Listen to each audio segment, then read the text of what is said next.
इन्ना लिल्लाहि व इन्ना इलैहि राजिऊन। ये मैं मुसलमानों के ऊपर पढ़ रहा हूँ, अपने बुज़ुर्गों के ऊपर पढ़ रहा हूँ, उलमाओं पे पढ़ रहा हूँ। बुरा लगेगा, यही तो दिक्कत है। जो मुसलमान सच बोल दे कौम के लिए तो कौम खुद बिदक जाती है। आज क्या किया जा रहा है हमारे साथ, मुसलमानों को क्या दिख नहीं रहा है? वक्फ बोर्ड अमेंडमेंट बिल, नया बिल पास हुआ, विरोध के बावजूद ये बिल पास हुआ और ऑब्वियसली होना था क्योंकि हमारे पास नंबर्स कम थे। सरकार उनकी है, तानाशाही उनकी है। क्या क्या हुआ है मार्केट में और संसद में मुझे बताने की ज़रूरत नहीं है। जनता को ये भी पता है कि इसकी नीयत क्या है भाजपा की। भाजपा अगर कह रही है कि इस बिल को हम मुसलमानों के फ़ायदे के लिए लेके आए हैं, वक्फ बोर्ड में ये जो हम तब्दीली ला रहे हैं इससे मुसलमानों, इतनी अगर ये बेगैरत भाजपा ईमानदार होती, ये वो भाजपा जो मुसलमानों को 2 रकत नमाज पढ़ता देखकर पैंट में हक देती है, वो सीएम यूपी का जो नफरतिया बयान को खुद सपोर्ट करता है, कहता है कि कावड़ लेकर तो सड़क पर हिंदू चलेंगे लेकिन मुसलमान सड़क पर नमाज नहीं पढ़ेगा। ये सरकार और इस मानसिकता के लोग मुसलमानों का भला चाहेंगे। देखिए, बहुत सीधी बात है, बहुत सीधी बात। ये सिर्फ मुसलमानों की ज़मीन छीनने का एक तरीका है कि कानूनी तरीके से कैसे ज़मीन छीनें। जज को खरीदकर, कानून के साथ उंगलीबाजी करके, डरा धमका कर, जैसे और ऐसे या वैसे मुसलमानों से बाबरी छीन ली। मुसलमानों को एहसास भी हुआ कि भाई ये तो घपला हुआ है, लेकिन मुसलमानों ने खून का घूंट ये सोचकर पिया कि चलो ये आखिरी मामला है, इसके बाद मामला ख़त्म हो जाएगा, अब भारत में शांति और अमन होगी। लेकिन क्या हुआ अमन? उसके बाद मस्जिदों को तोड़ना, मस्जिदों पर केस, मस्जिदों पर बुलडोज़र आम हो गया। तो ये मुसलमानों की बेगैरती है। बिल पास हो गया, कितने मुसलमान सड़कों पर उतरे? जिस तादाद में उतरने चाहिए थे क्या मुसलमान उतरे? जिन नेताओं को सड़क पर उतरना चाहिए था वो उतरे? नहीं उतरे, बिल्कुल नहीं उतरे। हाँ, कहा जा रहा है कि वक्फ बोर्ड कमेटी जब ऐलान करेगी मुसलमानों से कि हाँ आप सड़क पर आओ तो भारी मात्रा में हम उतरेंगे। लिख के दे रहा हूँ, कोई तब भी नहीं उतरेगा।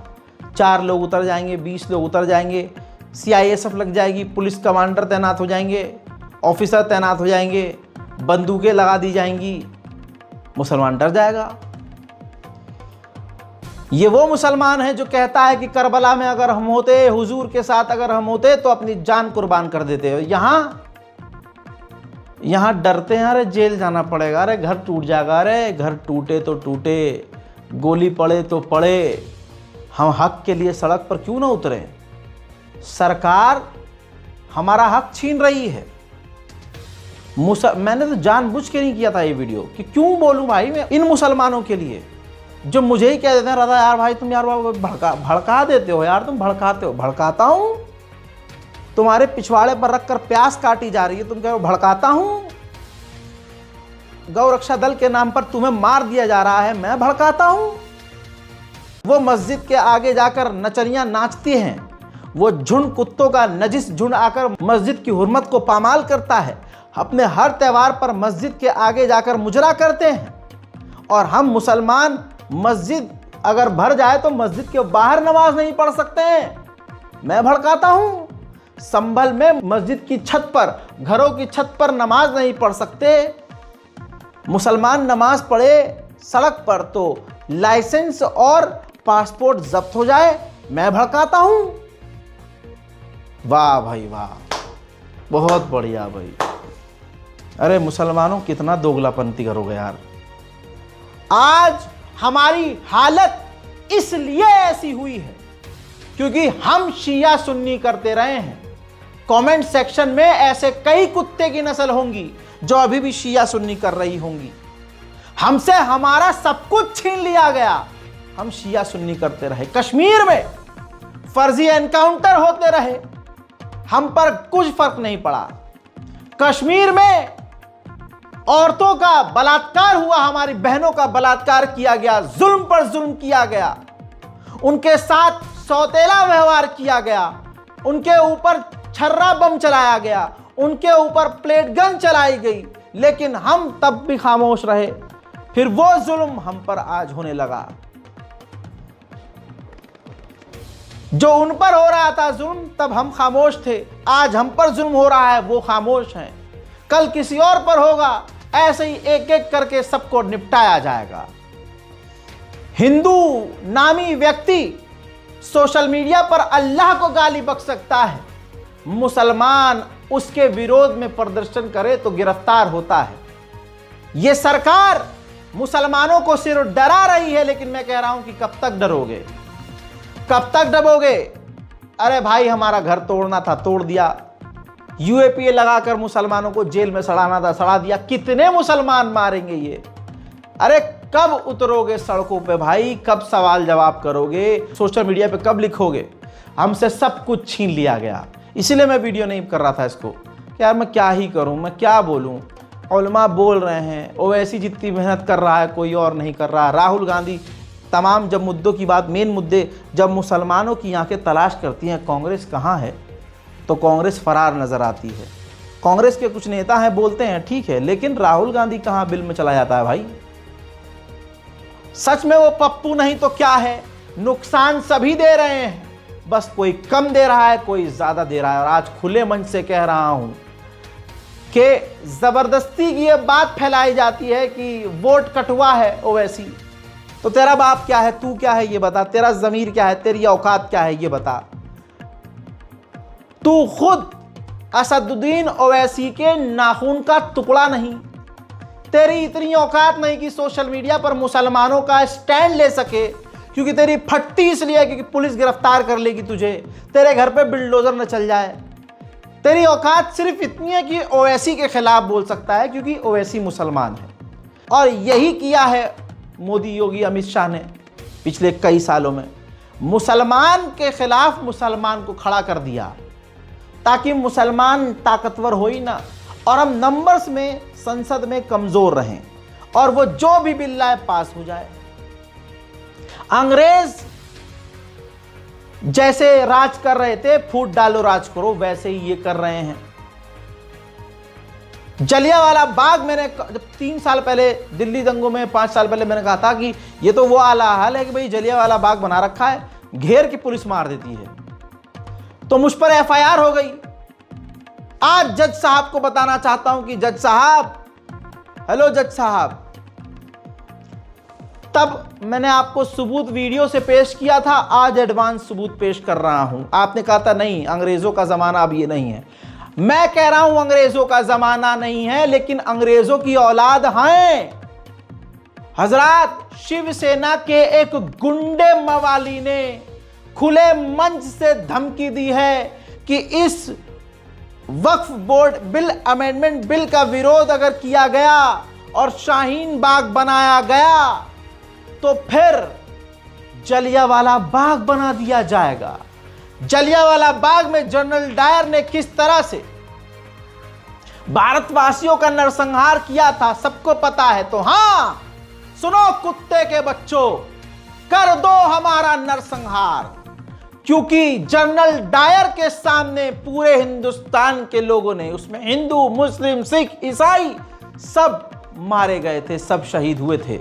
आज तक पूरी दुनिया में अंग्रेजों को मां बहन की गालियां पड़ती हैं।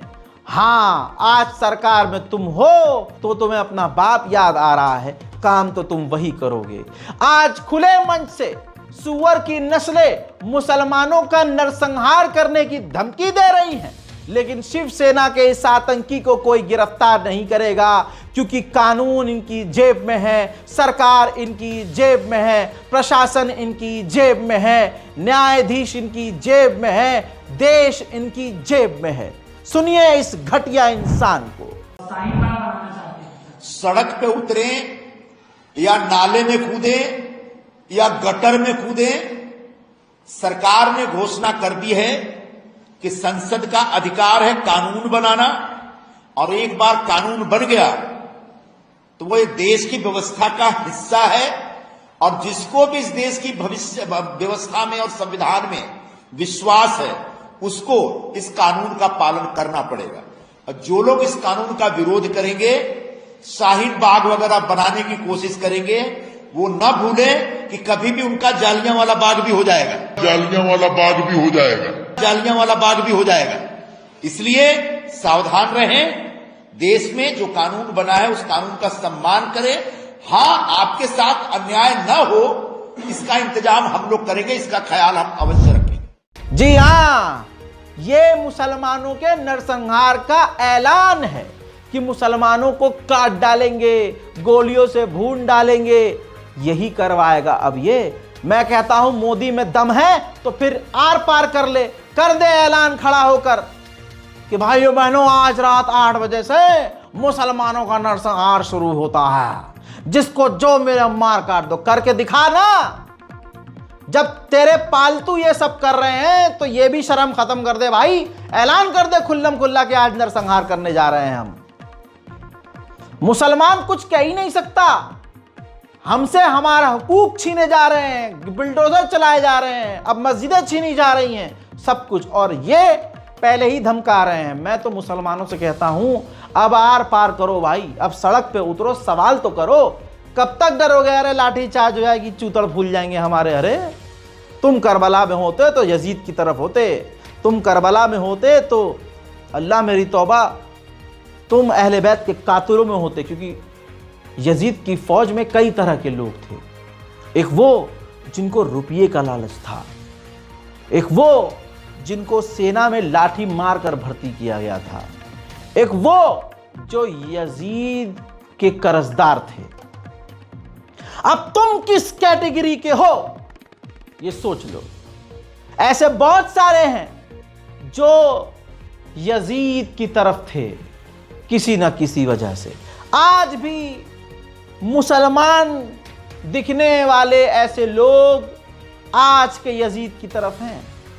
दरगाह अजमेर शरीफ का वो पीर, वो नारंगी संतरा, वो छिला हुआ अमरूद, मुसलमानों के खिलाफ, वो हर मामले में बीजेपी के सपोर्ट में, ये जो भी है, कहा जाता है कि ये अजमेर शरीफ के ये पीर हैं। भाई वहीं बैठ के ताली बजाना यार। वक्फ के मामले में क्यों बोल रहा है भाई? तू है कौन? ये है कौन भाई? इसे इतना मौका दिया किसने?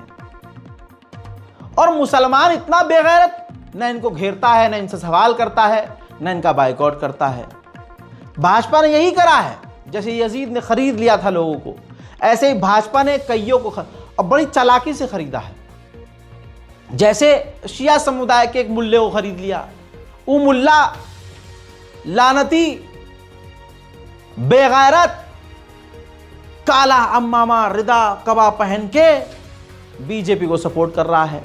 इतिहास उसका यह है कि वो बीजेपी से जुड़ा हुआ है, बीजेपी पार्टी का वो मेंबर है। अंदर से यजीद, ऊपर से बने हुए हैं हम तो अहले बैत के चाहने वाले हैं। लेकिन एमआईएम के नेता हाजी मेहरुद्दीन रंगरेज ने कैसा इनको नंगा किया है, ऐसे सभी को चलते हुए इसको नंगा करना चाहिए। तू है कौन? तू शिया समुदाय को तो इसका बायकॉट करना चाहिए। तू कौन सी जात है बे तेरी? तू अपना शजरा पेश कर, तू कैसा है बे? है कौन तू मुसलमानों की तरफ से कैसे बोल रहा है भाई? तुझे तो हमने अपना लीडर ही नहीं चुना। हाजी रंगरेज जैसे इनकी उतार रहे हैं, सड़क चलते छोटे छोटे बच्चों की इनकी उतार लेनी चाहिए। यहाँ कोने भी देखिए, जो बिल है, जो हिंदुओं का बोर्ड होता है उसमें हिंदू ही होते हैं। मुसलमान का जो बोर्ड है, वक्फ जो बोर्ड है, उसमें मुसलमानों को, गैर मुसलमानों को क्यों एंट्री मिल रही है? इसका जवाब पूछिए आप सरकार से। और आप जो है ना बीजेपी के प्लांट आदमी हैं, बीजेपी के आदमी हैं, और आप राष्ट्रीय मुस्लिम मंच के आदमी हैं। हमने भी सारी जानकारी निकलवाई है आपकी, तो सरकार के भेजे हुए व्यक्ति है, आप तो समर्थन करेंगे ही वक्फ का। वक्फ की संपत्ति हमारे बड़े बुजुर्गों की संपत्ति है, वो कोई प्राइवेट संपत्ति है, ना कि कोई सरकारी संपत्ति है। हम लोगों ने अपनी संपत्तियों को कुर्बानी देके अपने लोगों के लिए वो संपत्तियां दी कि उससे हमारे मस्जिदें, हमारी इबादत। एक मिनट में बोल लेता हूं मैं। और ये जो बार बार कहा जा रहा है कि 9 लाख एकड़ जमीन है, जब से पता लगा है तो बहुत लोगों के पेट में दर्द हो गया। तमिलनाडु और आंध्रा में 2 मंदिर हैं जिनके पास 18 लाख एकड़ जमीन है, उन पर कोई चर्चा नहीं हो रही, मगर खास तौर से मुसलमानों को टारगेट किया जा रहा। बहुत सारी बातें एक साथ कह देंगे तो सबको। ऐसे बहुत से लोग हैं, करोड़ों लोग मुसलमान जो हैं वो विरोध कर रहे हैं इस बिल का। लेकिन भाजपा, आपकी गली में कोई ऐसा मुल्ला जरूर होगा मुसलमान, 1-2 होंगे जो बीजेपी में होंगे। मेरी गली में तो है, मेरे अपार्टमेंट में भी है, मेरे आसपास भी 1-2 लोग हैं मुसलमान, बीजेपी के लिए हैं, वो बीजेपी लिए काम करते हैं। ऐसे लोगों को बीजेपी ने इकट्ठा किया और एएनआई और तमाम गोदी मीडिया के एंकरों को उनका वीडियो रिकॉर्ड करवा के भिजवा दिया व्हाट्सएप पर। अब हर जगह चैनल पर यही चल रहा है, मुसलमान वक्फ बोर्ड अमेंडमेंट बिल के साथ खड़े हैं, मोदी जी के साथ खड़े हैं। उनमें से एक छुछुंदरों का झुंड मैं आपको दिखाऊंगा, खाने के लाले पड़ रहे हैं, इनके मुंह को टोपी सूट नहीं कर रही है, जो नारे लगा रहे हैं मोदी जी के सपोर्ट में। देखिए, ना दूरी है ना खाई है, मोदी हमारा भाई है। ना दूरी है ना खाई है, मोदी हमारा भाई है। स्वागत है भाई, स्वागत है मोदी जी का, स्वागत है भाई, स्वागत। सिर्फ इतना ही नहीं, गद्दारी में महागद्दार ये 4 निकले हैं। इन चारों चेहरों को याद रखना। वोट और नोट वाले नेताजी, इन लोगों ने भारत के मुसलमानों को धोखा दिया और मोदी का साथ दिया। नाम लेने की जरूरत नहीं है, चेहरे से पहचान लो। पहले से ही इनकी पार्टी को, इनके लोगों को तगड़ा नुकसान होना शुरू हो चुका है। असदुद्दीन चोर है, डकैत है। अब यह प्रोपेगेंडा चलाया जा रहा है कि असदुद्दीन ओवैसी अपना घर बचा रहा है, उसने वक्फ की जमीनें बेची। मतलब जो हमारे वक्फ की बात कर रहा है, हमारे हक को चाहता है कि हमारा रहे, वो बोल रहा है तो नहीं इसने जमीनें बेची होंगी, इसका खुद घर पे। अबे मेरी बात सुन, असदुद्दीन ओवैसी जेब में हाथ डालकर मुट्ठी भर जो निकालेगा ना, उतना तू सारी जिंदगी झटुल्ले कमा नहीं पाएगा। पहली बात, वो पढ़ा लिखा है और लवड़े ने भुज्जा, वो बैरिस्टर है। मैं सपोर्टर नहीं हूं एमआईएम का, भाड़ में जाए एमआईएम, लेकिन जिस पर्सनैलिटी हमसे और आपसे पढ़ा लिखा वो पर्सनैलिटी है जिस पर तुम इल्जाम, उसको पैसे की कमी नहीं है, अल्लाह ने दिया है उसे। और वो इतना बड़ा नेता है, उसको पैसे की रकम की कमी होगी? अबे भाड़ में जाए, वक्फ बोर्ड की ज़मीनें। अगले को कौम का दर्द है और हमारे बीच में प्रोपेगेंडा चल रहा है। नहीं, ओवैसी गद्दार है भाई। तेरी माँ कह के गई है, तेरा बाप कह के क्या गद्दार है वो? कोई तो, हाँ ठीक है, टकराव होता है, जहाँ एमआईएम का नेता खड़ा हो जाता है वहाँ टकराव हो जाता है और वोट बढ़ जाते हैं, वो बात सही है, वहां तक आपकी बात सही है। लेकिन गद्दार है वो बीजेपी का दूसरा। अबे भाई क्यों बेतुकी, अगला इंसान रिस्क क्यों ले रहा है? नए बिल की कॉपी फाड़ने की किसी की औकात नहीं थी, अगले ही बंदे ने संसद में अकेले खड़े होकर इस बिल को फाड़ा था। सर, अगर आप हिस्ट्री को पढ़ेंगे तो महात्मा गांधी उस वक्त के व्हाइट अफ्रीका में सफेद फम अफ्रीका के कानून को महात्मा गांधी ने कहा था कि ये मेरा कॉन्शियंस इसको मानता नहीं, मैं इस कानून को कबूल नहीं करता हूं। तो महात्मा गांधी ने क्या किया, उन्होंने उस कानून को फाड़ दिया। तो मैं गांधी की तरह इस कानून को फाड़ता हूं। ये अनकॉन्स्टिट्यूशनल है सर। इस देश में झगड़े पैदा करने का काम बीजेपी करना चाहती है मस्जिद और मंदिर के नाम पर। इसीलिए मैं इसका कंडेम करता हूं और मैं आपसे गुजारिश करता हूं कि मैंने अपने 10 अमेंडमेंट दी हैं, आप इसको कबूल करिए सर, मुझे बोलने का मौका दीजिए और उस पर डिवीजन का मैं डिमांड भी करूंगा। Thank you sir. इसी तरह से राहुल गांधी ने भी पहले ही कह दिया था कि यह आरएसएस के कहने पर बिल बनाया गया है जिससे मुसलमानों की ज़मीनों को, उनके वक्फ की ज़मीनों को हड़पा जा सके, उनकी ज़िंदगी में दखल दिया जा सके, उनको कमज़ोर किया जाए। ये बात सबको समझ में आ रही है, लेकिन मुसलमान इतना बेगैरत कि सड़क पर उतरने को तैयार न हुआ। सिर्फ असदुद्दीन ओवैसी नहीं, एक सरदार भी खड़ा हुआ था संसद में जिसकी स्पीच ने रूह हिलाई थी, रोंगटे खड़े कर दिए थे, लेकिन फिर भी मुसलमान बिल पास हो गया, अपनी टांगों पर खड़ा ना हुआ और प्रदर्शन नहीं किया। हाँ, कई जगह प्रदर्शन हुए, मैंने सुना, देखा, लेकिन अपने दिल पर हाथ रख के बताओ मुसलमानों, जिस तरह से प्रदर्शन होना चाहिए था वैसा हुआ नहीं। लेकिन इस सरदार को सुन लीजिएगा। सरदार हूं और ऐसी कई उदाहरणें हैं पंजाब के अंदर। अगर किसी मुस्लिम के पास कब्रिस्तान नहीं था तो सरदारों ने अपनी जमीन देकर कब्रिस्तान बनाए। यह कौन सा अधिकार है कि मैं किसी को चीज दान देना चाहता हूं? और इसको कौन बताएगा? रिजू साहब ये बताएंगे कि ये प्रैक्टिसिंग मुस्लिम है या नहीं है? ये सरासर अन्याय है। कल को श्रोमणी गुरुद्वारा प्रबंधक कमेटी 1925 का सिखों का जो एक्ट है, आप उसमें भी संशोधन करेंगे। आपको लगता है पहले मुस्लिम मारेंगे, फिर सिख मारेंगे, फिर क्रिश्चियन मारेंगे? ये आपकी सोच है और मैं बिल का विरोध करता हूं। यहां पर जैसे ही आड़ भक्त नीचे कमेंट करने वाला था, क्या मुल्ले जल गई तेरी, तो मैं आइए पहले इनका भी इलाज करता हूं। माननीय अमित शाह ने अंधभक्तों के पिछवाड़े पर सरसों का तेल लगाकर ठोक दिया है, कुछ तो ठोका है। उसी वक्त संसद में जब बात हो रही थी कि अब नॉन मुस्लिम इस कानून के अंदर होगा, इस टीम में होगा, मुसलमान क्यों नहीं, मतलब सिर्फ मुसलमान क्यों नहीं होगा, तो इसका इलाज कर दिया है।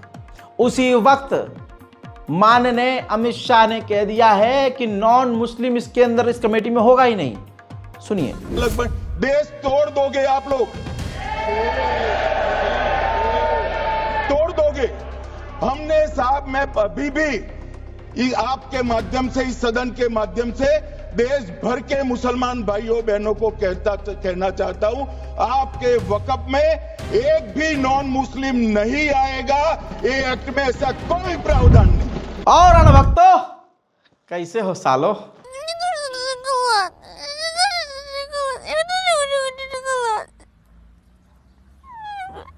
हकीकत में अब वक्त वो आ गया है कि मुसलमानों को अपनी बेगैरती से बाहर आना चाहिए।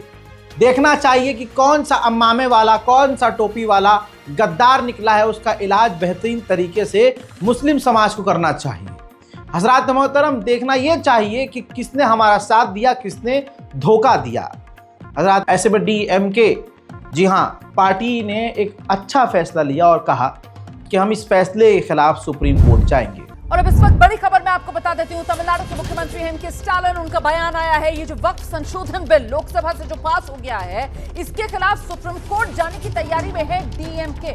इसी तरह से ममता बनर्जी ने भी मुसलमानों का साथ दिया और आतंकवाद के खिलाफ आवाज उठाई, हड़पने वाली सरकार के खिलाफ आवाज उठाई और कहा कि जब नई सरकार बनेगी तो इस बिल को खत्म कर देंगे। इसके अलावा जहां शिया समुदाय के एक बड़े मौलवी को देखा गया, जिसे मौलवी कहना गुनाह है, जिसने इस बिल को सपोर्ट किया सिर्फ मोदी मोदी करते हुए, ऐसे में मौलाना कल्बे जवाद नकवी जो हैं, उन्होंने इस बिल का विरोध किया है।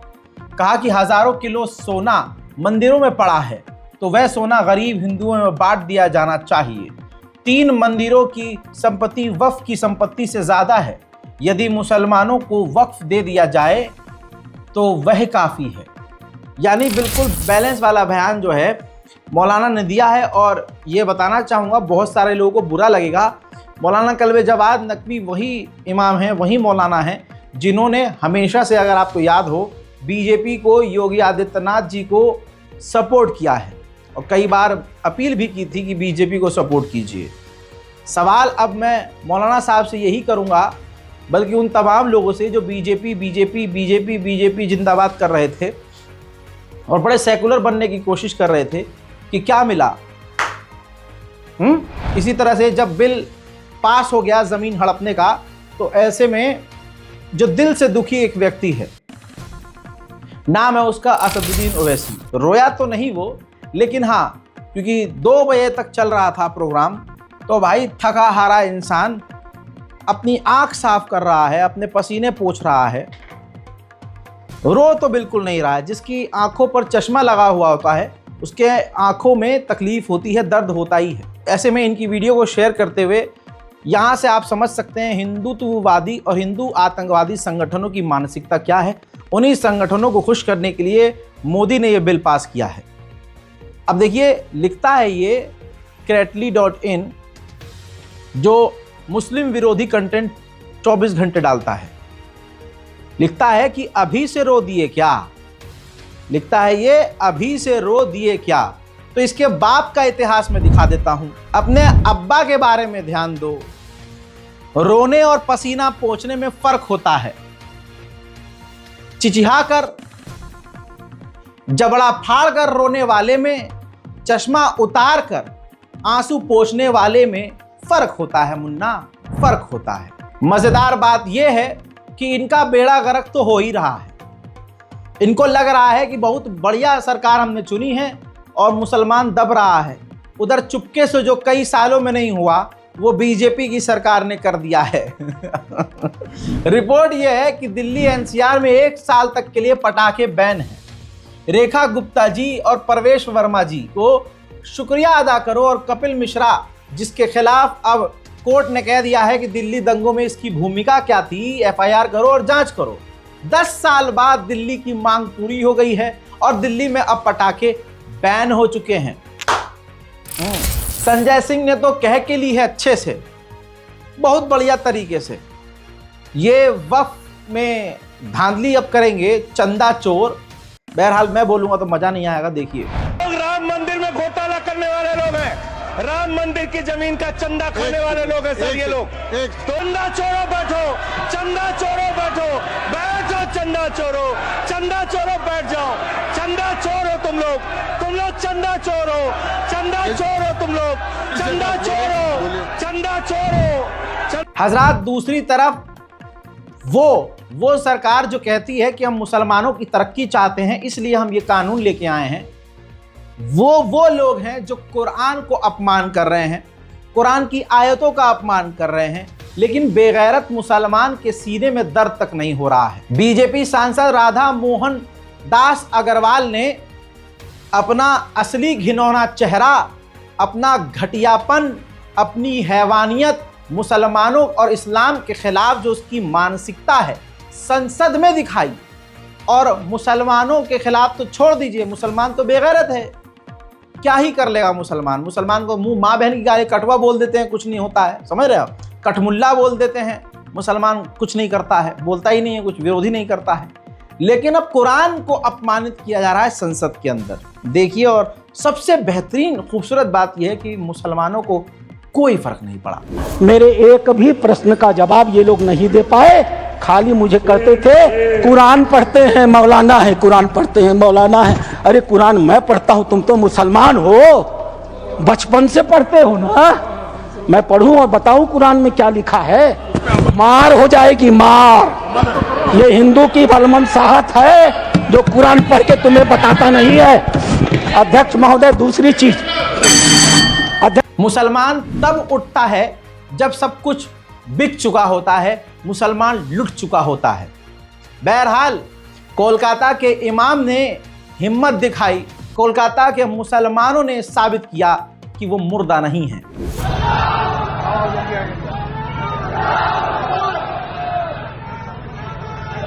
या अय्युहल्लज़ीना आमनू अस्बिरू वसाबिरू वराबितू वत्तकुल्लाह लअल्लकुम तुफ्लिहून।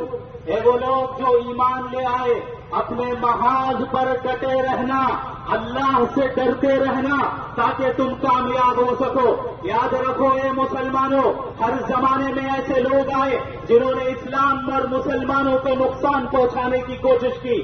जरा साहब किराम को याद रखो, उन्होंने इस दीन के तहफ्फुज़ की खातिर अपनी जान, अपना माल, सब कुछ कुर्बान कर दिया। खुदा की कसम, सहाबा की औलाद आज भी जिंदा है, सहाबा की औलाद आज भी जिंदा है। हमारी रगों में आज भी अबू बकर और उमर की हमियत दौड़ रही है।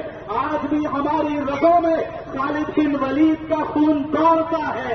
ए लोगों, याद रखो, हमारा अकीदा है ला हौला वला कुव्वत। इसके बाद अहमदाबाद के मुसलमानों ने भी सबूत दिया कि हम अभी मुर्दा नहीं हैं, हम जिंदा हैं। देखिए,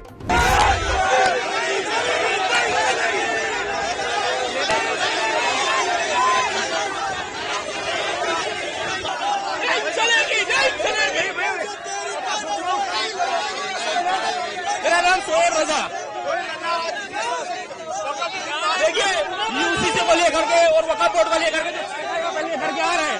ये सरकार मंदिरों की जमीन चोरी करती है, राम भूमि की जमीन चोरी करी है, अब मस्जिदों की जमीन चोरी करने की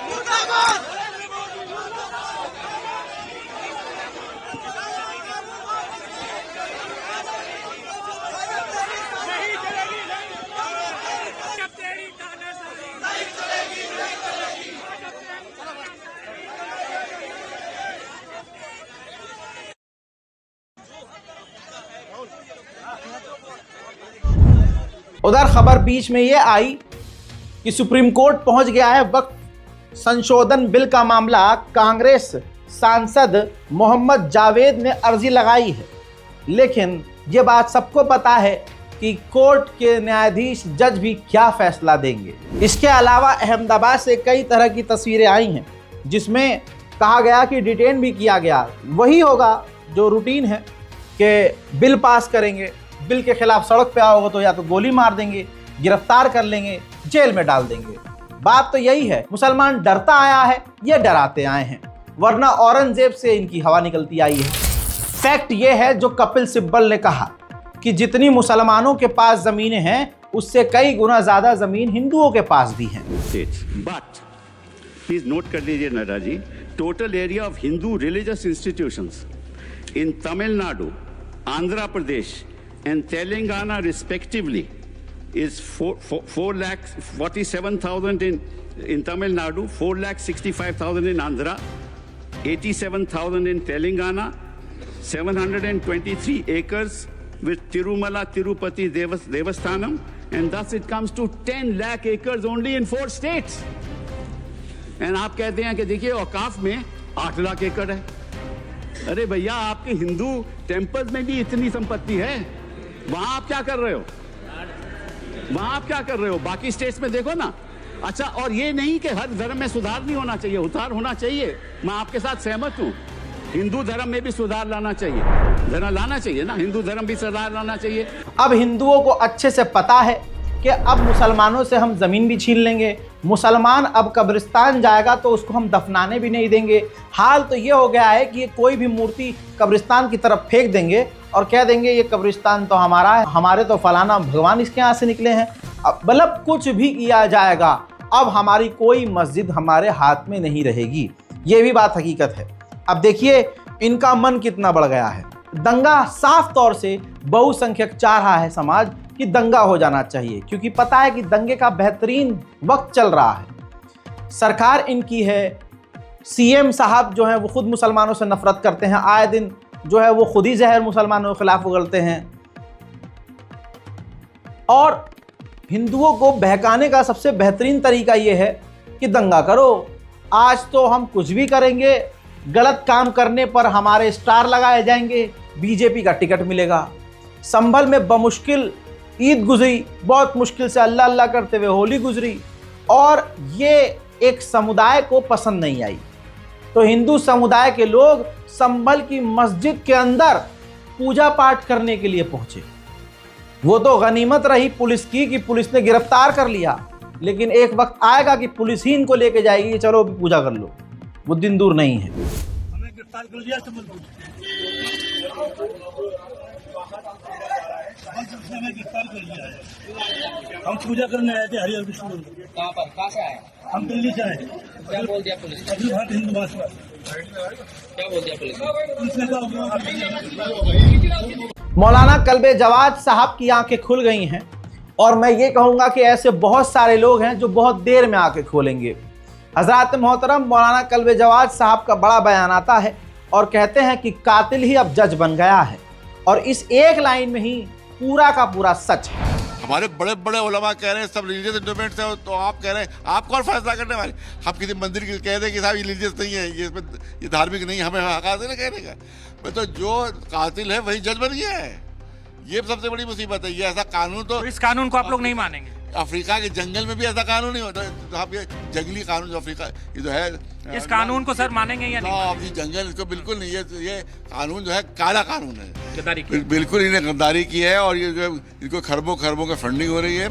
इसकी लालच में इन्होंने मुसलमानों के साथ गद्दारी की है, सेकुलर इंडिया के साथ इन्हें गद्दारी की है और इन्हें इस तरह के जो है उस पर साथ दिया है। तो बहुत ज़्यादा नाइंसाफ़ी की है और इसको ज़ाहिर है कि वोट की ताकत जो है हमारे पास है।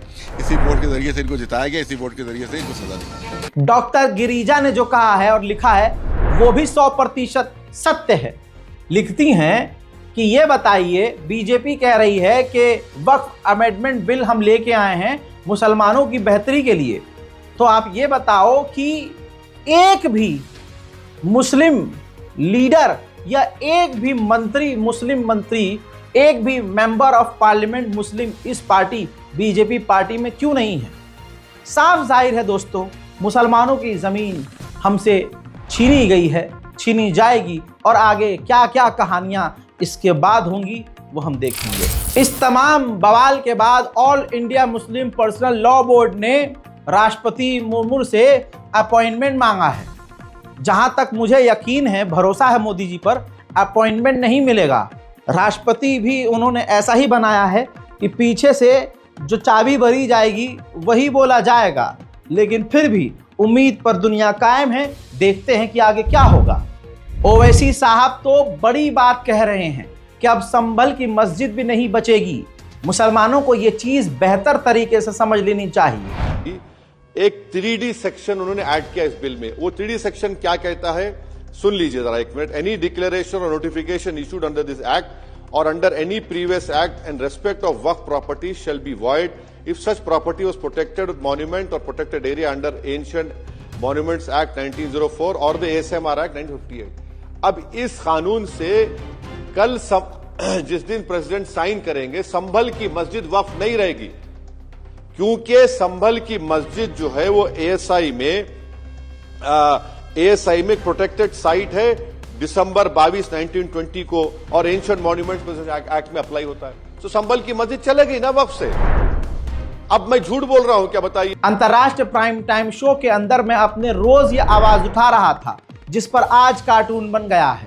ये जितने चूड़ीदार संगठन वाले हैं, हिंदू संगठन जिनकी कोई दो कौड़ी की औकात नहीं है, वो औकात इसलिए है क्योंकि बीजेपी आरएसएस उनको सपोर्ट करती है।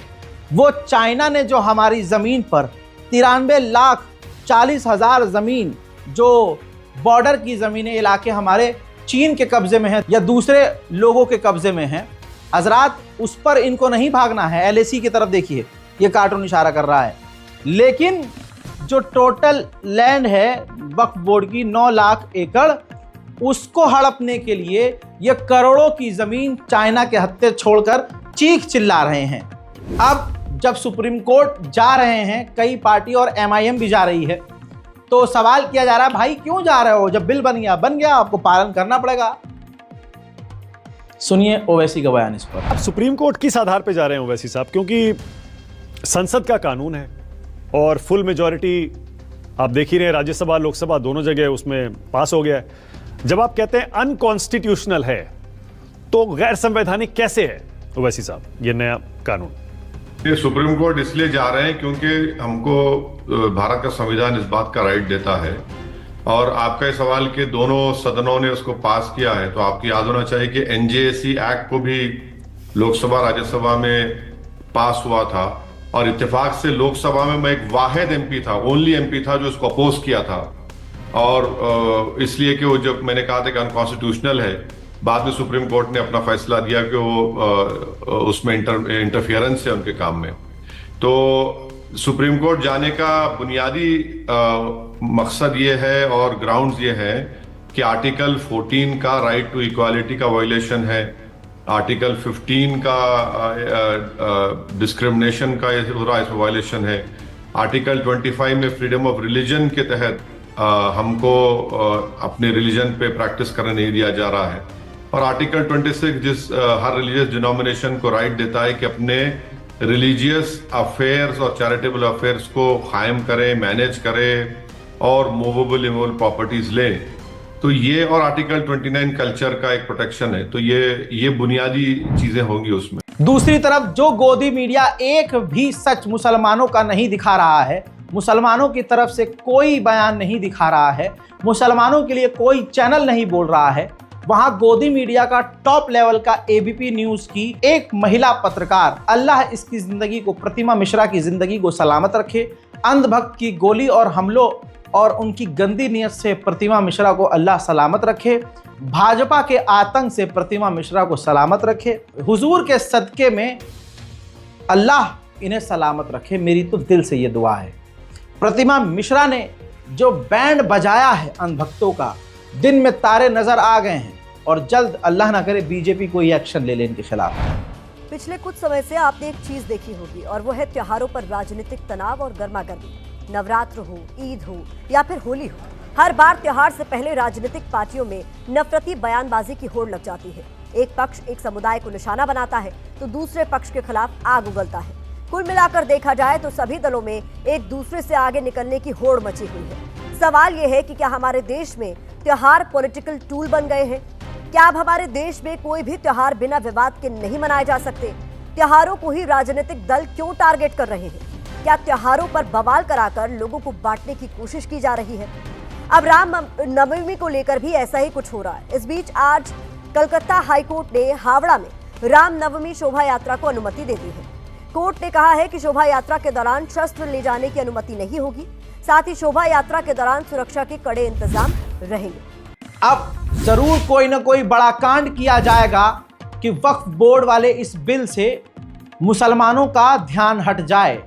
जैसे एक और सीन किया गया कांग्रेस को परेशान करने के लिए कि बीजेपी की नफरत देखो। बीजेपी ने जो दिव्यांग हो चुकी हैं, उनकी पत्नी मनमोहन सिंह की, पूर्व प्रधानमंत्री की, उनकी Z+ सिक्योरिटी हटा दी है। सुप्रिया शिंदे कहती हैं इस तरह की औची हरकतें करनी जरूरी हैं क्या मोदी जी? बिना ये सब किए आपका काम नहीं चलता ना। सवाल ये है कि आड़ भक्त क्यों पीछे पड़े हैं? ये सरकार हमारी जमीनों पर क्यों पीछे पड़ी है? जिनके बाप दादाओं ने कुछ नहीं बनाया तो अश्लील चित्रों के साथ सेक्स करने की तमाम पोजीशन, संभोग वाले मूर्तियां बनाई हैं जिनको मैं यहाँ दिखा भी नहीं सकता, वो बनाया है। जो दिमाग में था वही बनाया, जिनके बाप दादाओं के दिमाग में था वही बनाया गया, और आज उनका खानदान, आज उनकी नस्लें मस्जिदों के आगे जाकर मुजरा करती हैं। लेकिन आपके सामने ये रिपोर्ट आज तक की है। ताजमहल सबसे ज्यादा कमाई करने वाला ASI संरक्षित इमारत, हमारे पुरखे जो बना कर गए, मुगल जो बना कर गए, मुसलमान जो बना कर गए, उससे आज तक ये अपना पेट पाल रहे हैं, सरकार चला रहे हैं, पैसा मजे में उड़ा रहे हैं, और कहते हैं कि मुसलमानों ने देश के लिए कुछ नहीं किया। अपना गरिबान झाको, गद्दारी की बुआएगी। कई जगह से ऐसी जिंदा मुसलमानों की खबरें आई हैं जिन्होंने नमाज जुमा के बाद इस बिल के खिलाफ प्रदर्शन किया है।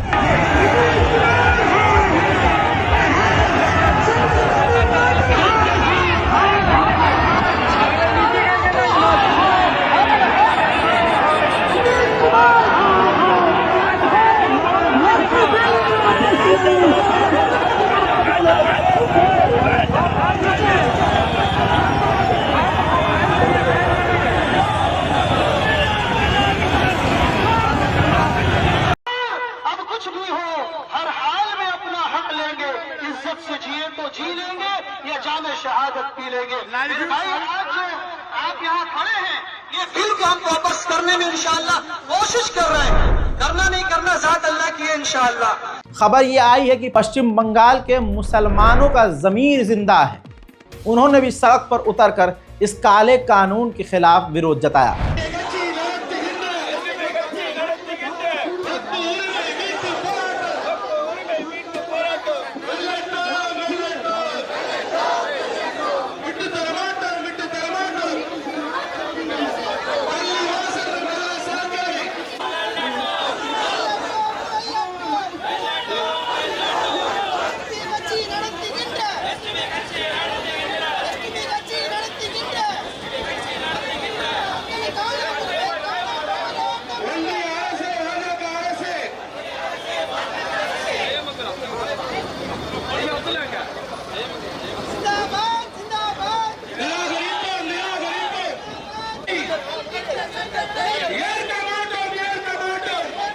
हम कानूनी तौर पर जैसा भी होगा, चाहे हमें जेल जाना पड़े, चाहे हमें असूली में चढ़ा दो, अब हम सर पर कफन बांध चुके हैं, हम अपना हक लेके रहेंगे। अल्लाह के शरीयत में हम समझौता बर्दाश्त नहीं करेंगे।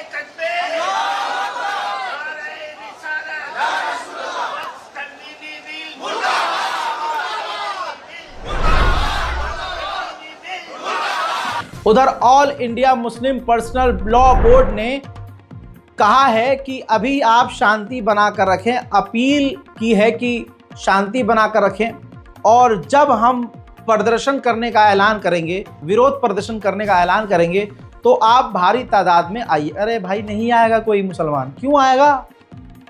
नौजवानों को रील बनानी है चूतर हिलाकर। किसी भी मुसलमान इन्फ्लुएंसर, चाहे वो बम्बई में बैठे हुए इन्फ्लुएंसर हो, चाहे वो दिल्ली में बैठा कोई इन्फ्लुएंसर हो, जितनी भी मुसलमान लड़कियां हैं इन्फ्लुएंसर, इंस्टाग्रामर, उनसे पूछ लो वक्फ अमेंडमेंट बिल क्या है, घंटा उन्हें कुछ नहीं पता। क्योंकि पैसा कमाना है उनको अपनी चीज़ें दिखाकर, और लड़कों को भी, मुसलमान नौजवानों को भी घटिया कंटेंट बनाकर, आलतू फालतू कंटेंट बनाकर, पैसे की दुनिया भाई, पैसे के आगे ईमान गया तेल लेने। अब इसमें सबसे बड़ी कमी किसकी है? आपकी। ऐसे इन्फ्लुएंसर को फॉलो कौन करता है? आप। कौम के लिए दो शब्द नहीं बोलता, जो सिर्फ साल में एक बार कुर्ता पहन के ईद मुबारक बोलते, तो आपको लगता है कितना पक्का मुसलमान है। हजरात, मौसम की तरह इनका ईमान बदलता रहता है, क्योंकि इनको अपनी बीवी तक का पिछवाड़ा दिखाकर व्लॉग के नाम पर पैसा कमाना है। बुरा बहुत लगेगा, लेकिन हमारी कौम की यही सच्चाई है। हमारी कौम की लड़कियां और लड़के सोशल मीडिया पर इतने नंगे हो चुके हैं कि हमें खुद शर्म आती है, लेकिन हम बेगैरत भी इतने हैं कि हम ही उन्हें फॉलो करते हैं। बहुत बड़े बड़े टॉप के मैं न किसी का नाम नहीं लूँगा, क्योंकि किसी एक को टारगेट करना सही नहीं है, लेकिन मैं देख रहा हूँ भाई, मैं भी तो इन्फ्लुएंसर हूँ, मैं भी तो यूट्यूबर हूँ, मैं भी तो कॉमेडी करता ही हूँ। कोई और मुसलमान इन्फ्लुएंसर क्यों नहीं बोला अब तक? नहीं बोलेगा। संजय सिंह जो हैं, वो आरएसएस की दुखती रग पर बार बार हाथ रख रहे हैं। समाज में छुआछूत को, बीमारी को मिटाने के लिए चलिए उठाते हैं कदम, और अगले सत्र में एक बिल लेके आइए।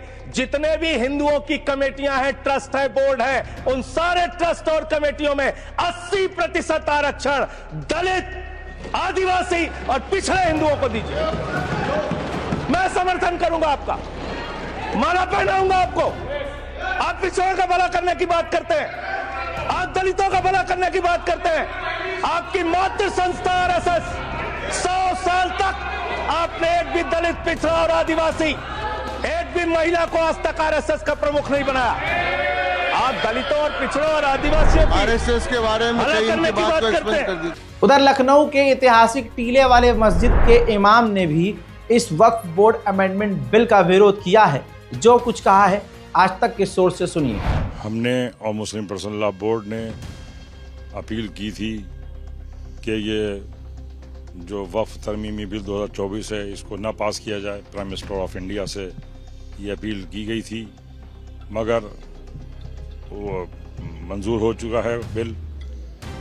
बहरहाल जो मुस्लिम पर्सनल लॉ बोर्ड जिस चीज़ का आह्वान करेगा, जिस वक्त जो कहेगा, धरने के लिए, प्रदर्शन के लिए, जलसे के लिए, जुलूस के लिए, यहाँ तक कि अगर जेल भरो आंदोलन के लिए भी कहेगा तो उसके लिए भी हम सब पूरी कौम तैयार है। जैसे भी इस मीटिंग में मैं खुद मौजूद था और वहाँ हर तरह से सबने लिख के दिया हम लोगों ने।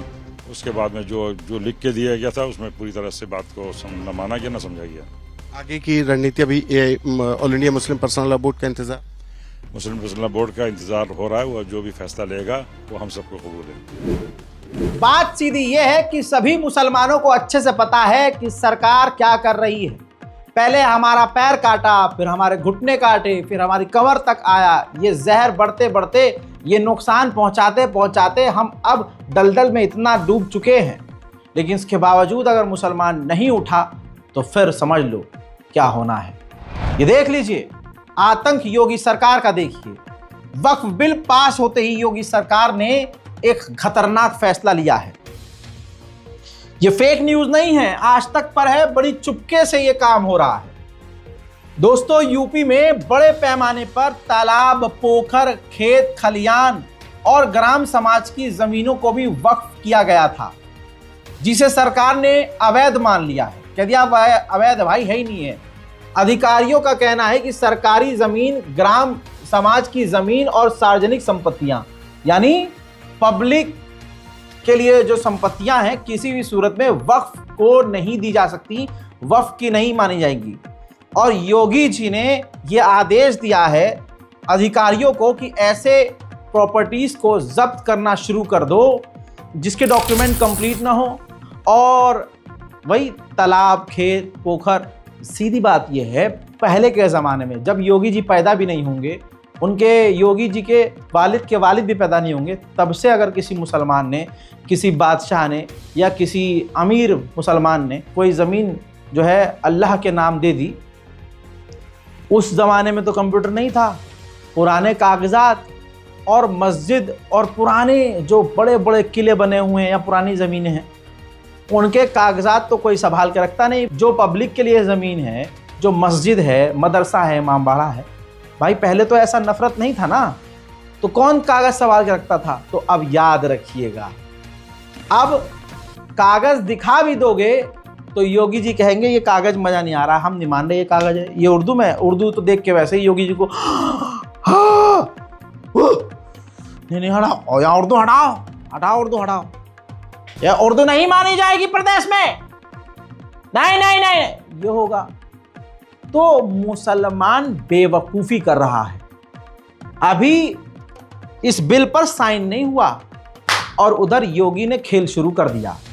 इसके बावजूद अगर मुसलमान विरोध नहीं कर रहा तो मुसलमान अपने आप को खुद मिटा रहा है। अखिलेश यादव का साफ कहना है कि ये देश के करोड़ों लोगों से उनके घर दुकान छीनने की साजिश है। लेकिन फिर भी एक गैर मुसलमान को ये बात समझ में आ रही है, मुसलमान को नहीं आ रही भाई। सबूत मुंबई के कुछ मुसलमानों ने, मुट्ठी भर मुसलमानों ने दिया कि हाँ भाई हम भी जिंदा हैं, प्रदर्शन किया गया है। मुंबई में वक्फ संशोधन बिल का विरोध, उलेमाओं ने सड़क पर उतरकर किया प्रदर्शन। पोस्टर में लिखा वक्फ बिल को खारिज करते। इतना प्रदर्शन हुआ, अपने दिल पर हाथ रख के बताओ, इतना कुछ प्रदर्शन हुआ, क्या ये उस लेवल का प्रदर्शन था जिस लेवल पर होना चाहिए था? आप बताओ ना। आपने सोशल मीडिया पर 2 लाइन लिखी, अरे लिखना गया भाड़ में, आप सड़क पर उतरे। क्या आज जो मुसलमानों ने टुकड़ों में कभी यहाँ कभी यहाँ, इधर उधर छोटा छोटा प्रदर्शन किया है, क्या वो सच में उस लेवल का प्रदर्शन था? खत्म, आपके दिल ने आपको जवाब दे दिया है। जय हिंद।